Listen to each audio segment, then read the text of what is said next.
Subscriber தான் இந்த அதிர்ஷ்டம் எனக்கு போகணுன்றதை நாங்கள் முதலே முடிவு பண்ணோம். அதுக்கேற்ற மாதிரி நம்ம சப்ஸ்கிரைபர் தான் வாங்கியிருக்கோம். அதுலேயும் பார்த்தீங்கன்னா இந்தளவுக்கு நம்ம சப்ஸ்கிரைபர்லாம் வந்து நம்ம மேலே இவ்வளோ பாசமாகவும் இவ்வளோ நம்ம மேலே எதிர்பார்க்குறாங்கன்றது இவர் மூலியமாகவும் என் தம்பி மூலியமாகவும் நமக்கு தெரிய வந்தது. ஸோ நிறைய விஷயங்கள் சொல்லியிருக்காரு. அது இன்னொன்று வர காலங்களில் பண்ணி கொடுக்குறோம். சப்ஸ்கிரைபர்ன்ற ஒரே காரணத்தால் அவங்களுக்கே தெரியாது நம்ம ஹெல்மெட் கொடுக்க போகிறோன்றதை. ஏன்னா இந்த வீடியோவை பார்க்கல அவங்க மணித்தம்பியோட பார்த்துருப்பாங்க. பார்த்துட்டு இங்கே போனால் கிடைக்கின்ற நம்பிக்கையோடு வந்தாங்க. ஸோ கிடச்சிருச்சு. ஒரு நல்ல ஒரு கலர்ஃபுல்லான ஒரு ஸ்போர்ட்ஸ் பைக் பிராண்ட் நியூ ஹெல்மெட்டை இவர் கொடுக்குறோம். கண்டிஷன் செக் பண்ண வண்டியிலே பார்த்துட்டீங்க. வண்டி ஆனால் அவங்கள்ட்ட ஆல்ரெடி நேற்று வந்து பார்த்துட்டாங்க. ஆனால் புல்லட் இப்போ தான் இது சாரி ஹெல்மெட் இப்போ தான் பார்க்குறாங்க. அவங்களுக்கே ஒரு சர்ப்ரைஸ் தான். எப்படி சார் இருக்கு? நார்மலாக ஃப்ரீயாக கொடுக்குற மாதிரி இருக்கா இல்லை காசு கொடுக்குற அளவுக்கு காசு கொடுத்து நீங்கள் வாங்குவீங்க இல்லையா? ஒர்த்தாக இருக்கு. அழுத்தி பாருங்க, இவங்களால அழுத்த முடியுதான்னு பாருங்க. நீங்க பாடி பில்டர் மாதிரி நீங்க பார்த்து அழுத்தி பாருங்க. இல்லை அண்ணன் பாடி பில்டர் மாதிரி இருக்காரா? ஆனால் அழுத்தி பாருங்க, கொஞ்சம் எதனா அழுத்துதா நல்லா இருக்கு சார். அதாவது ஃப்ரீயாக போஸ்ட் பண்ணி எடுத்து பாருங்க. இல்லை அதாவது ஒரு தரத்தை பார்க்கும்போதே தெரியும்.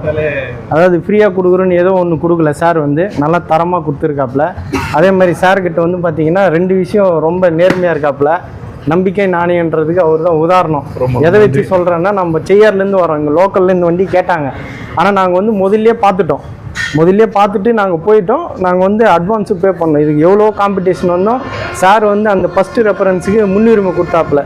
ஏன்னா அவ்வளோ தூரத்தில் வந்து பார்த்துட்டு போயிட்டாங்க. அதுவும் இல்லாமல் ஏன்னா அவர் நினச்சிருந்தா சார் எங்கிட்ட 2வது டைம் வரப்போ கூட சொல்லியிருக்கலாம் முடிஞ்சிச்சு லோக்கலில் அப்படின்னு சொல்லிட்டு. ஆனால் சாரோடைய நேர்மை வந்து பார்த்தீங்கன்னா ஃபஸ்ட்டு வந்து பார்த்தாங்க, அட்வான்ஸும் பண்ணிட்டாங்க. நான் கொடுக்க முடியாது எவ்வளோ அவர் வந்து ப்ரெஷர் பண்ணாங்க. அதையும் மீறி ரேட்டும் வந்து பார்த்தீங்கன்னா கொடுக்கல.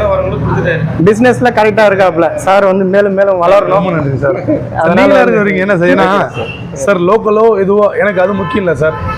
எனக்கு வந்து பார்த்தீங்கன்னா யூடியூப் சப்ஸ்கிரைபர் இன்றைக்கி நம்ம திமிரி யுவராஜ் பைக்ஸ் போயிட்டுருக்குன்னா நம்ம மணித்தம்பியோட சப்ஸ்கிரைபராக உருவான நம்ம யுவராஜ் பைக்ஸாலையும் இது நம்ம நன்றி கடனா என்றைக்குமே இருப்போம். நன்றாத்திலே இந்த கேட்டாலும் கண்டிப்பாக என் வாயிலேருந்து வர்றது நம்மளோட யூடியூப் சப்ஸ்கிரைபர். வெறும் வாய் வார்த்தைக்காக சொல்லலை. ஒரு உதாரணத்துக்கு இந்த ஹெல்மெட்டை நான் கொடுக்கணும்னு சொல்லிட்டு ஒரு 3 மாதம் ட்ரை பண்ணிக்கிறேன்.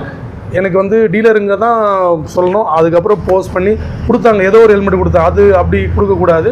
கொடுத்தா தரமாக இருக்கணும். அது வண்டி ஆகட்டும், வண்டி கொடுக்குற ஹெல்மெட் ஆகட்டும், இவங்களுக்கு தான் நான் கொடுக்கணும். வேணா கடமைப்பட்டிருக்கேன் யூடியூபர்ஸ். நான் வெறும் வாய வார்த்தையால் யூடியூப் கஸ்டமருக்கு தான் யூடியூப் அப்படின்லாம் சொல்ல, உள் மனசுலேருந்து சொல்கிறேன்.